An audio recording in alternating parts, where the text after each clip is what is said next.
the largest known post-World War II operation in SAS history. 100 to 140 SAS from A and G Squadron of 22nd SAS, supported by United States forces, 6 C-130 Hercules, 4 F-18 Hornets, and 2 F-14 Tomcats. War on terror had already begun.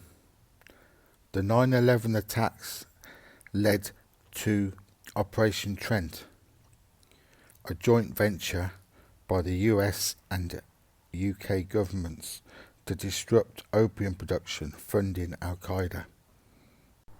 The mission began in November 2001 with an 8-man patrol from G Squadron Air Troop performing a halo parachute jump from a United States Air Force C-130 Hercules, flying out of Camp Rhino at 20,000 foot, some sources say 28,000 foot, and parachuting through sub-zero temperatures with their parachutes opening automatically at 4,000 foot, onto a barren desert site in Registan in Helmand, Kandahar province.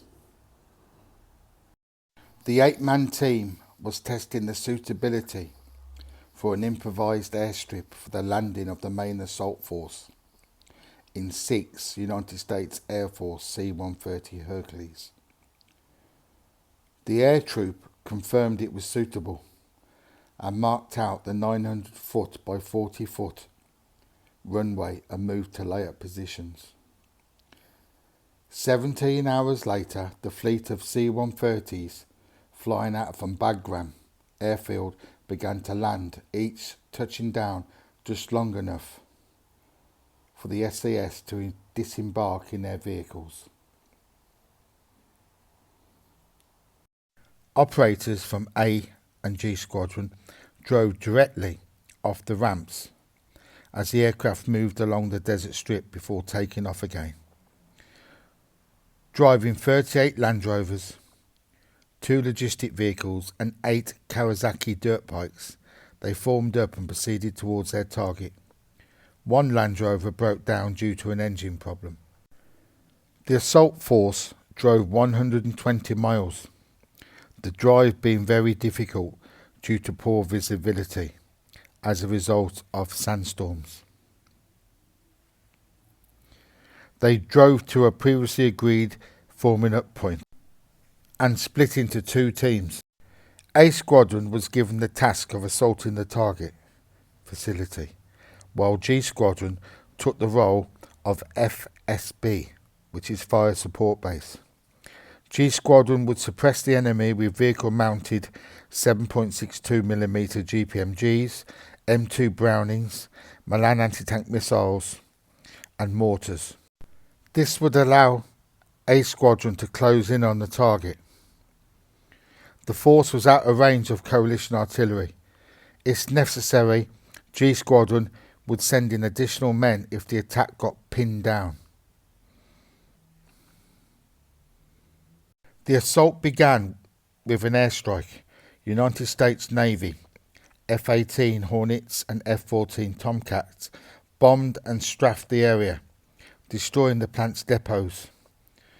Following this, A Squadron moved at high speed from its start line, firing their weapons whilst dodging RPG-7 rockets. They pulled up meters from the outer perimeter to dismount from their vehicles and closed in on the last few hundred yards to the target on foot. The opposing forces responded by firing their AK-47 assault rifles and RPGs, while other fighters could be seen moving into positions further away. All the while, G Squadron provided covering fire with heavy weapons onto the facility. A Squadron encountered heavy resistance from the bunkers and trenches and eventually became pinned down. Air support flew sorties until they ran out of munitions. Several SAS soldiers were prevented from getting injured or killed by their body armour and helmets. Eventually, A Squadron assault force reached the objective and cleared the caves and buildings. In one cave, they found 3 fighters sleeping, who were killed when they started scrambling for their weapons. They also cleared the HQ building, gathering all intelligent materials they could find. After 2 hours and finally mopping up the last remnants of Al-Qaeda fighters at the facility, the objective had been cleared. In the Al-Qaeda HQ, A Squadron members found an intelligence bounty, 2 laptops and a mass of paperwork with information. The whole mission lasted 4 hours and a total of 4 SAS operators had been wounded.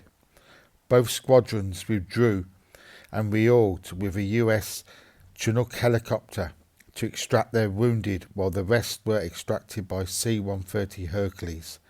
Their motto of "Who dares wins" truly came to the forefront in this battle.